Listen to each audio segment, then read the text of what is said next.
दोस्तों, क्या आपको पता है कि फ्लाइट में एयर होस्टेजेस के साथ क्या क्या होता है? वैसे एयर होस्टेज के साथ ये सारे मजे आप भी ले सकते हैं। एयर होस्टेज की यह 10 खास बातें जो कोई नहीं जानता। आज के इस वीडियो में हम आपको एरोप्लेन और एयर होस्टेजेस के बारे में ऐसी बातें बताएंगे जो कि पायलट और फ्लाइट अटेंडेंट द्वारा हम सबसे छिपाई जाती है। दोस्तों, अगर आपने कभी फ्लाइट में ट्रैवल किया है तो आपने नोटिस किया होगा कि फ्लाइट में एंट्री करते दौरान आपका स्वागत हमेशा एयर होस्टेज करती है, लेकिन इसके पीछे सच्चाई बिल्कुल उलट होती है। वह एक्चुअल में पैसेंजर की काउंटिंग कर रही होती है, और अगर फ्लाइट अटेंडेंट ऐसा उनके सामने करेंगी तो पैसेंजर्स को यह बात बुरी लगेगी। इसके अलावा फ्लाइट में एयर होस्टेजेस के लिए एक स्पेशल रूम्स भी होता है जिसमें 2 बेड लगाए होते हैं और साथ ही एक टीवी भी होता है। और फ्लाइट में काम करते दौरान जब वो ज्यादा थक जाती है तो बारी बारी जाकर वो रेस्ट कर लेती है, और कई बार तो पायलट भी वहां पर प्लेन में ऑटो पायलट मोड लगाकर रेस्ट करने के लिए चले जाते हैं। दोस्तों,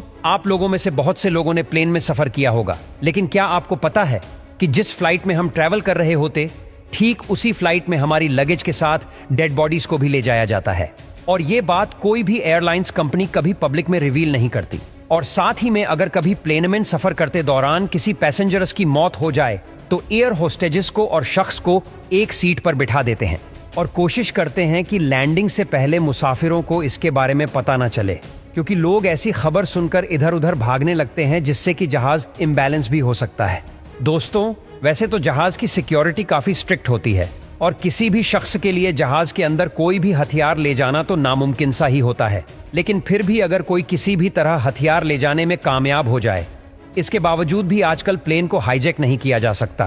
क्योंकि अमेरिका, कनाडा, फ्रांस और जर्मनी जैसे देशों के जहाजों में 1 या 2 ट्रेन कमांडो पैसेंजर्स की शक्ल में बिठा दिए जाते हैं, ताकि अगर कोई ऐसी सिचुएशन सामने आ जाए तो इसे हवा में ही निपटाया जा सके। लेकिन हैरानी की बात तो ये है, इसके बारे में ना तो एयर होस्टेजेस और ना ही प्लेन के पायलट को बताया जाता है, और इस सर्विस को एयर मार्शल सर्विस कहा जाता है। दोस्तों, 99% लोगों को ऐसा लगता है कि जब प्लेन में इमरजेंसी सिचुएशन होती है तो उसमें ऑक्सीजन सिलेंडर होते होंगे जो हमें इमरजेंसी के टाइम पर ऑक्सीजन देते होंगे। लेकिन दोस्तों, आपको यह बात शायद नहीं पता कि प्लेन की खिड़की के ऊपर हमारे लिए ये सिर्फ एक छोटे से बोतल में ऑक्सीजन होती है, जिसे केमिकल ऑक्सीजन जनरेटर कहा जाता है, और इस कैन से हम सिर्फ 10 से 15 मिनट ही जिंदा रह सकते हैं। और ये बात तो 99% लोगों को नहीं पता होगी कि जो खाना हमें फ्लाइट में दिया जाता है उसे करीब 2 से 3 दिन पहले ही प्रिपेयर करके रख दिया जाता है। और ये बात थोड़ी शॉकिंग है कि वो खाना सिर्फ हम पैसेंजर्स के लिए ही होता है,